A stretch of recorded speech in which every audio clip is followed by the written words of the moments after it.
नमस्कार बच्चों, आपका online coaching Bright Career coaching में बहुत बहुत स्वागत है। और उन बच्चों को विशेष रूप से थैंक्स जो कि कमेंट्स करते हैं और लाइक करते हैं। तो चलिए आज का हम शुरू करते हैं क्लास। हमने जैसे बताया था कि इस सेल को 3 पार्ट में 3 भागों में डिवाइड किया गया है। कौन कौन सा था? प्लाज्मा मेम्ब्रेन, न्यूक्लियस और तीसरा क्या है? साइटोप्लाज्म। ठीक है, तो प्लाज्मा मेम्ब्रेन को हम लोग ने देखा, उसके विशेष जो है मॉडल से 3 प्रकार के मॉडल थे। अब हम आते हैं न्यूक्लियस पे। ठीक है, न्यूक्लियस को क्या कहते हैं आइए देखते हैं।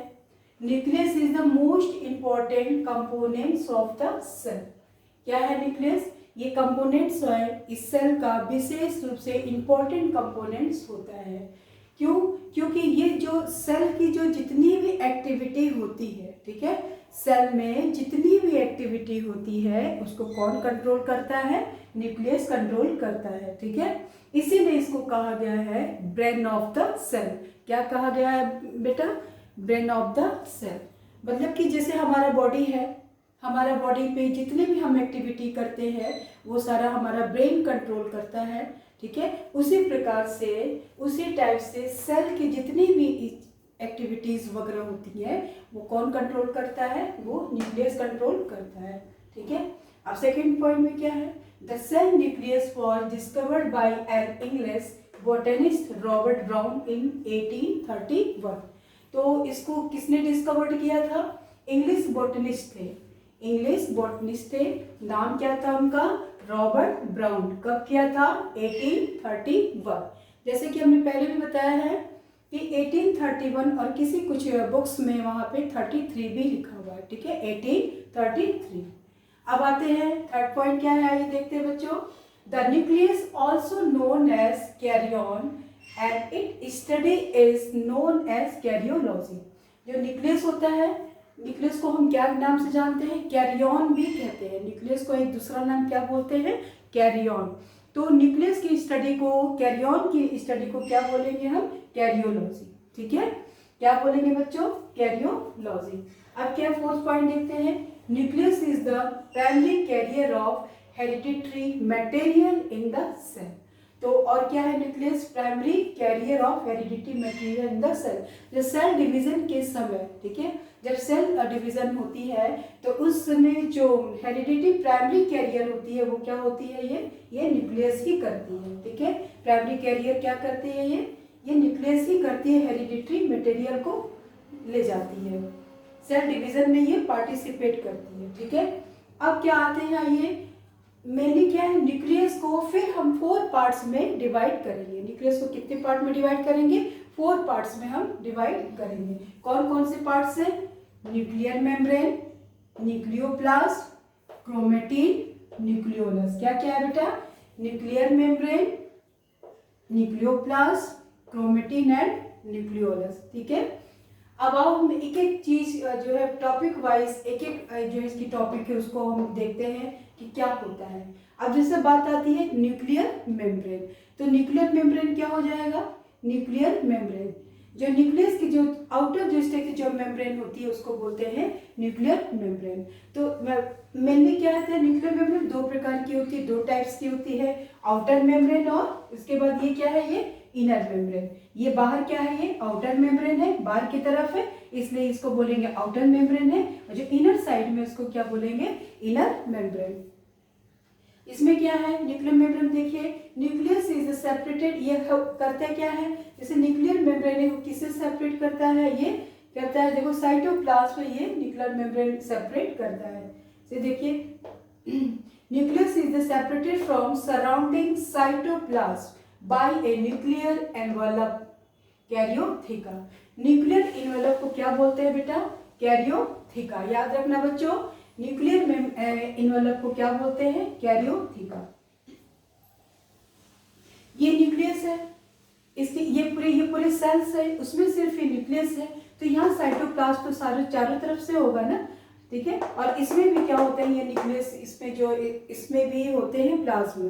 तो क्योंकि ये न्यूक्लियस के अंदर है प्लाज्मा, इसलिए इसको बोलते हैं न्यूक्लियोप्लाज्म। ठीक है, अब ये क्या होते हैं? ये डबल होते हैं न्यूक्लियर। ये क्या है? इसके इन्वेलप, इनके ये इन्वेलप क्या होते हैं? ये डबल है, ठीक है, ये देखिए ये डबल है।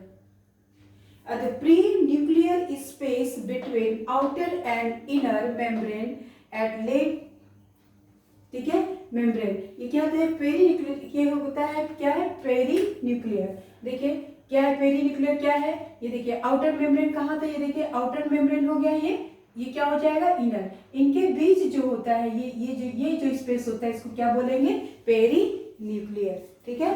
तो perinuclear space between outer and inner membrane, ठीक है। थर्ड पॉइंट क्या है, it connect the endoplasmic reticulum and ribosome. ये किससे कनेक्ट होता है, एंडोप्लाज्मिक रेटिकुलम और क्या होता है, राइबोसोम। जिससे क्या है, ये क्या है आपका, ये पूरा ये न्यूक्लियस है, ये वाला पोर्शन। फिर इसके बाद ये क्या है, ई आर है, ई आर है, E R means endoplasmic reticulum. ये भी टू टाइप्स के होते हैं, रफ एंडोप्लाज्मिक रेटिकुलम और स्मूथ एंडोप्लाज्मिक रेटिकुलम। रफ क्या होते हैं, रफ वो होते हैं जिसमें क्या है, राइबोसोम्स जो उपस्थित, जो आप ये देख रहे हैं, ये सब क्या है बच्चों, राइबोसोम है। तो ये रफ हो गया, इसका जो सरफेस है ये खुरदरा हो गया, ये रफ हो गया, इसलिए इसको बोलते हैं कि क्या बोलते हैं, देखिए यहाँ पे लिखा हुआ है रफ एंडोप्लाज्मिक रेटिकुलम। और स्मूथ है, बिल्कुल स्मूथ है, ये क्या होते हैं, ये स्मूथ एंडोप्लाज्मिक रेटिकुलम है। जो कि रफ एंडोप्लाज्मिक रेटिकुलम किसमें पार्टिसिपेट करते हैं, प्रोटीन सिंथेसिस में पार्टिसिपेट करते हैं, ठीक है। और उसके बाद ये फोर्थ पॉइंट क्या है, nuclear membrane disappear during mitosis at late prophase. जैसे हमने बताया कि सेल डिवीजन में होता क्या है कि जो न्यूक्लियर जो मेम्ब्रेन होती, जो न्यूक्लियर की जो ये मेम्ब्रेन होती है, ये क्या होती है, डिसअपीयर होने लगती, गायब होने लगती है। किस अवस्था में गायब होने लगती है बच्चों, माइटोसिस के लेट प्रोफेज में, अर्ली प्रोफेज में नहीं, लेट प्रोफेज में ये धीरे धीरे डिसअपीयर होने लगती है। और ये पुनः टीलोफेज में, टीलोफेज जो होती है उसमें ये वापस आ जाती है। सेल डिवीजन में होते हैं प्रोफेज, मेटाफेज, एनाफेज, टीलोफेज। तो टीलोफेज में जो होती है वो फिर से वापस आ जाती है, ठीक है। अब यहाँ पे इसका स्ट्रक्चर देखते हैं बेटा, क्या है, देखिए ये है आपका न्यूक्लियस, इसमें ये क्या है, ये आरएनए है, ठीक। और ये जो इस तरह से जो ये स्ट्रक्चर जो दिखाई दे रहा है, ये न्यूक्लियस के अंदर जो जैसे उलझा हुआ एक ऊन ले लीजिए या तागा ले लीजिए, जब वो उलझ जाता है तो उस तरह से स्ट्रक्चर जो हमको दिखाई देता है उसको क्या बोलते हैं हम लोग, क्रोमेटिन। क्या बोलते हैं बच्चों, ये क्या है, ये सब ये क्रोमेटिन है, जो कि ये पिंक कलर का बना हुआ है, ये क्या है बच्चों, ये क्रोमेटिन है। अब ये न्यूक्लियस के अंदर एक चीज और क्या होता है, न्यूक्लियोलस होता है। क्या होता है बच्चों, न्यूक्लियोलस होता है, ठीक है। तो ये देखिए यहाँ पे ये जो ये न्यूक्लियोलस दिखाई दे रहा है आपको। और अब यहाँ पे आइए, जो इनके ये आउटर मेम्ब्रेन, इनर मेम्ब्रेन है ना, जैसे दो है, तो उनके बीच में स्पेस होता है, ठीक है। इस स्पेस को क्या बोलते हैं हम लोग, पोर बोलते हैं, न्यूक्लियोपोर बोलते हैं, न्यूक्लियोपोर बोलते हैं। इसके थ्रू क्या होता है कि साइटोप्लाज्म सेल्स से न्यूक्लियस में, न्यूक्लियस से सेल्स के अंदर वो आ जा सकता है, ठीक है, आसानी से वो वहां से चला जाता है, ठीक। अब इसके बाद आता है क्या, न्यूक्लियोप्लाज्म। क्या आता है बच्चों, न्यूक्लियोप्लाज्म।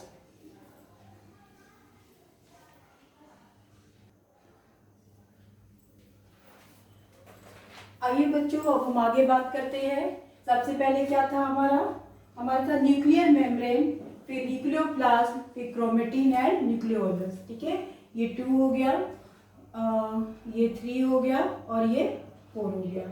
तो 4 भागों में ये बांटा गया है। तो हम लोग अब आते हैं न्यूक्लियोप्लाज्म की बात करते हैं, ठीक है। न्यूक्लियोप्लाज्म क्या होता है, इसमें ये जो होते हैं इस तरह से मैट्रिक्स होते हैं, ठीक है। न्यूक्लियस के अंदर होते हैं, जैसे हमने बताया था, ये मैट्रिक्स के अंदर होते हैं, इसलिए इसको क्या है, ये मैट्रिक्स के फॉर्म में ये न्यूक्लियस के अंदर है और इसको क्या कहेंगे हम, न्यूक्लियोप्लाज्म कहेंगे, ठीक है। अब देखिए क्या लिखा हुआ है, the nucleus contain a viscous fluid the nucleoplasm which keep nucleus turgid. मतलब ये कि इसके वजह से, न्यूक्लियोप्लाज्म के वजह से क्या होता है, न्यूक्लियस बिल्कुल टर्जिड अवस्था में रहता है, ठीक है। एकदम ये टाइट रहता है, मतलब ये लूज नहीं पड़ता है, टर्जिड तनाव रहता है इसमें, ठीक है। जिससे वजह से ये बिल्कुल अपने शेप में, डेफिनेट शेप में ये बना हुआ रहता है, ठीक है।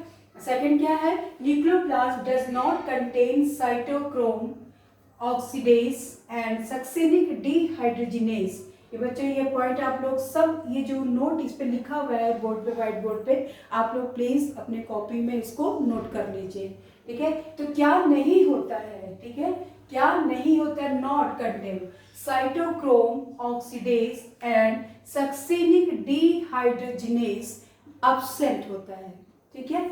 और थर्ड क्या है, nuclear sap contain nucleic acid. Nuclear sap contain nucleic acid. Nucleic acid में क्या हो जाएगा हमारा, न्यूक्लिक एसिड में हमारा डीएनए एंड आरएनए होता है, ठीक है। It provide structure support the nucleus. Nucleoplasm जैसे बताया क्या होता है कि ये एक स्ट्रक्चर को, एक डेफिनिट शेप को, ये न्यूक्लियोप्लास्ट में बिल्कुल ये डेफिनिट शेप को निश्चित करता है, एक डिसाइड करता है, इसके शेप को बनाए रखता है, ठीक है। अब आते हैं ये जो हमारे उलझे हुए तागेनुमा या ऊन लाइक जो स्ट्रक्चर दिखाई दे रहे हैं, इसको हम क्या बोलते हैं, ये क्रोमेटिन। ये क्रोमेटिन कब खुलते हैं, यहाँ पे उलझे दिखाई दे रहे हैं, जब कोशिका का विभाजन, जब सेल डिवीजन होता है तो ये क्या होता है, ये बिल्कुल खुलने लगते हैं, ठीक है। और ये क्रोमोसोम आकर के क्रोमोसोम के फॉर्म में ये आते हैं। अब इसमें देखते हैं, इन nucleus the hereditary material contain in chromatin. इसमें क्या होता है, ये hereditary material contain in chromatin होता है, तो इसका हेरिडिटरी मटेरियल है ये, ठीक है, क्रोमेटिन। अब the major protein of chromatin are the histone. मतलब है कि इसमें प्रोटीन जो हिस्टोन होता है, हिस्टोन क्या है, ये प्रोटीन है, ठीक है। इसमें मेजर क्रोमेटिन का जो मेजर प्रोटीन होता है, क्रोमेटिन में जो प्रोटीन की मात्रा मेजर में पाई जाती है, बहुत ज़्यादा पाई जाती है, वो क्या होती है, वो हिस्टोन होती है। क्या होती है बेटो, हिस्टोन होती है, ठीक है। न्यूक्लियोलस क्या हो जाएगा, अब आते हैं न्यूक्लियोलस पे देखते हैं। Nucleolus was discovered by Fontana in 1781। याद रखना बेटा, क्या है, न्यूक्लियोलस को डिस्कवर्ड किसने किया था, फोंटाना ने किया था। कब किया था, 1781 में, 1781 में किया था, ठीक है। और जो टर्म है, यानी जो न्यूक्लियोलस टर्म जो दिया गया, ये जो टर्म दिया गया, ये किसने दिया था, ये बाउमैन ने दिया था। कब दिया था, 1840 में, ठीक है। तो डिस्कवर्ड किसने किया था, फोंटाना ने किया था 1781 में। और इनको जो टर्म है न्यूक्लियोलस टर्म किसने दिया था, बाउमैन इन 1840 में दिया था, ठीक है। अब nucleolus has not limiting membrane. ये न्यूक्लियोलस है, इसकी कोई लिमिटिंग मेम्ब्रेन नहीं पाई जाती है। न्यूक्लियस पे कोई भी मेम्ब्रेन नहीं होती है, एब्सेंट होती है, ठीक है, कोई भी लिमिटिंग मेम्ब्रेन नहीं होती है। Nucleolus is largely composed of RNA. जो ये न्यूक्लियोलस है, ये इसमें जो है ये क्या होता है, ये बहुत ही ज़्यादा मात्रा में इसमें क्या होती है, अमाउंट में, ज़्यादा अमाउंट में क्या होती है, आरएनए उपस्थित होती है। यानी कि जो न्यूक्लियोलस होती है उसमें क्या होती है, आरएनए उपस्थित होती है, ठीक है। अब क्या है, न्यूक्लियोलस डिसऑर्गेनाइज इटसेल्फ। ये क्या होता है कि न्यूक्लियोलस जो होता है डिसऑर्गेनाइज होता है कब लेट प्रोफेज में। जब लेट प्रोफेज सेल डिवीजन में आती है तो ये क्या होता है, स्ट्रक्चर डिसऑर्गेनाइज हो जाता है। उसके बाद ये फिर से वापस दिखाई देने लगता है, टीलोफेज फेज में दिखाई देने लगता है, ठीक है, टीलोफेज में दिखाई देने लगता है। फिर जैसे 4 स्टेज होती है, जैसे हमने बताया, प्रोफेज, मेटाफेज, एनाफेज और टेलोफेज होती है, ठीक है। तो प्रोफेज में, लेट प्रोफेज में ये डिसऑर्गेनाइज हो जाती है, डिसअपियर होने लगती है, और उसके बाद रीअपियर कब होने लगती है, ये टेलोफेज में, ठीक है। और बच्चों आप लोगों को ये जो डायग्राम आप लोगों को समझ में आ रहा है, अगर कोई बात आपको नहीं समझ में आती है तो आप कमेंट्स बॉक्स में जा कर के कमेंट्स कीजिए और लाइक के बटन को प्रेस कीजिए, मेरे चैनल को सब्सक्राइब कीजिए, ताकि आपको बराबर जो वीडियो हम बनाते रहें तो आपके तक ये पहुंचती रहे, ठीक है। ओके बेटे, थैंक यू।